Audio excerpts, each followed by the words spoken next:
Le Premier ministre nigérien demande le report de la rencontre qui était prévue entre la CEDEAO et la délégation nigérienne le 10 janvier, c'est-à-dire aujourd'hui. Le Premier ministre dit non, il faut un report jusqu'au 25 janvier. Le temps pour organiser un forum de dialogue national. Rappelez-vous, quand j'étais sorti par rapport à la sortie ratée du ministre des Affaires étrangères du Togo, le professeur Ducé, j'ai dit, le général Tiani a dit c'est le peuple qui va déterminer la durée de la transition. Eux, ils partent sur un principe de 3 ans. J'ai dit le général Toumba, au Togo, à Lomé, pour la première fois officiellement, le Niger a dit qu'il parte pour une transition de 3 ans, mais c'est le peuple. Et quand le professeur Ducé est sorti pour parler, j'ai dit, c'est pas pour rien que tu es cocotaille, tu parles trop. Un négociateur ne parle pas comme toi. Même si on apprécie la démarche togolaise, mais le comportement de Ducé n'est pas un comportement responsable. Cette décision nigérienne peut être qualifiée de changement de ton. Voilà les journalistes malhonnêtes payés par l'Occident. C'est pas un changement de ton. Le Niger n'a jamais dit quoi que ce soit à qui que ce soit concernant la durée de la transition. Le Niger a toujours dit, nous partons sur un principe de 3 ans, mais nous laissons le peuple décider et donner l'orientation. Et c'est ce que et c'est pourquoi quand Ducé est sorti, j'ai dit, Tiani, le peuple te regarde, le peuple t'observe et le peuple t'écoute. C'est toi seul qui dois dire la vérité au peuple. Et le général Tiani a tranché. Le mois dernier, lors d'une première visite à Niamey, la délégation de la communauté économique, blablabla, était plutôt satisfaite. Ça, c'est leur opinion, c'est une interprétation.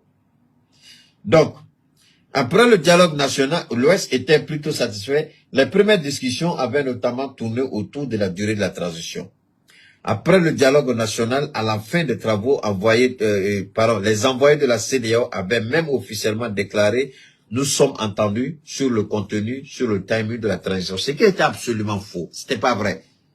C'était pas vrai. C'était une mauvaise interprétation de la volonté.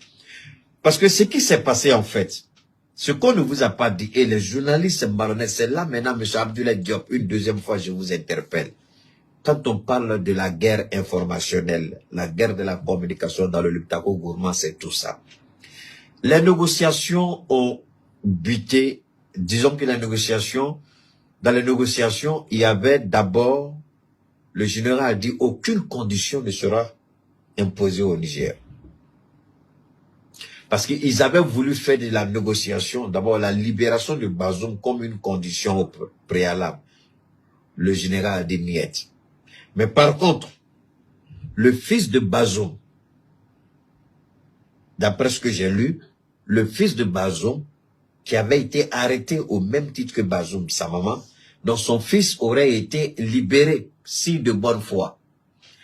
Maintenant, comme il y a eu de la mauvaise interprétation dans ce que le Niger a dit, je vais vous permettre, si vous le souhaitez, si vous le voulez bien, je vais, voilà, j'espère que ici peut-être vous allez bien écouter. J'espère que, donc dans les négociations, voilà, vous allez écouter.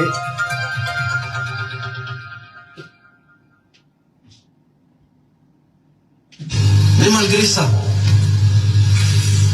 le général Tiani a dit, ok, on travaille pour notre peuple. Même si le Nigeria est quelqu'un de fier, il va taire cette fierté-là momentanément. On accepte les conditions qu'on nous pose pour lever ces punitions. C'est d'abord accepter de parler. Donc vous avez dû voir beaucoup les oulémas aller, revenir. Eux, ils sont allés, également 4 ministres. Le ministre de cabinet, le ministre de la jeunesse, le ministre de la justice, le ministre des Affaires étrangères. c'est des ministères de souveraineté quasiment qui se sont rendus au Nigeria pour rencontrer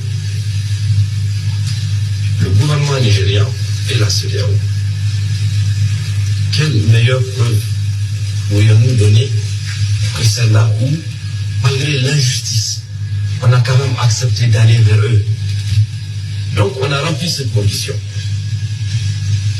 Ils ont dit qu'ils voulaient, lors de leur passage au Niger, avoir accès à l'ancien président déchu. Parce qu'ils ont mis dans tous leurs médias, notamment occidentaux, qu'il est malade, qu'il est dans de mauvaises conditions. Le général Chani a dit qu'il n'y a pas de souci. C'est d'ailleurs moi-même, d'ailleurs en compagnie du colonel Ibro, qui les avons accompagnés. Lui-même a dit qu'il est en bonne santé. Lui-même. Et il est dans le palais présidentiel. N'oubliez pas que le président Jouri a fait 13 ans dans un camp militaire, renversé par un coup d'État. N'oubliez pas que Ousmane Mohamed est resté des semaines dans un camp militaire. Le président Taja, on l'a même amené dans une prison civile pendant plus de 15 mois. Avec son propre fils. Les deux ont contracté les maladies qui les ont emportés. On n'a jamais entendu la CEDEAO ni ces pays occidentaux dire qu'il faut les relâcher, etc., etc. Le président déchu est traité avec dignité. Et notre peuple n'a jamais... Ici, vous avez tous certainement vu, mais le plus important, le Niger vient de dire à la CEDEAO que la question du timing, la question de la durée de la transition, nous n'allons plus la lier à une quelconque négociation entre la CEDEAO et nous, autorités du Niger. Quand nous avons pris le pouvoir, nous avons fait le choix d'écouter le peuple. Et chaque fois que notre premier ministre parle, Shogel Kokala Maïga, il dit il faut toujours écouter la voix du peuple. Si le peuple sent qu'il a écouté, ses aspirations sont prises en compte, ce peuple-là vous accompagnera jusqu'au bout. Mais si vous mettez ce peuple-là à un niveau où il ne doit pas être, ce peuple-là ne peut pas vous accompagner. Aujourd'hui, la résilience du peuple du Niger est liée au fait que le peuple se sent partie prenante de cette transition avec le général Tiani. C'est pourquoi le Burkina Faso, même si on ne le dit pas officiellement, le Burkina Faso aujourd'hui bat de loin la Côte d'Ivoire, le Sénégal, tous ces pays qui sont considérés comme la locomotive économique de la CEDEAO. Même le Burkina aujourd'hui est en train de talonner le Nigeria. C'est un petit pays, c'est vrai. Mais au regard des progrès économiques réalisés, malgré les sanctions, c'est pourquoi moi je dis, je suis prêt pour que les sanctions soient maintenues sur nos États. Pour que nous soyons autres. Seules les sanctions nous permettront de nous surpasser, d'être créatifs, d'être inventifs, de dépasser et de décoloniser notre esprit. Je dis bien de décoloniser notre esprit qui n'est pas encore totalement décolonisé. Alors, seul face aux difficultés, nous devenons meilleurs. La meilleure partie de nous-mêmes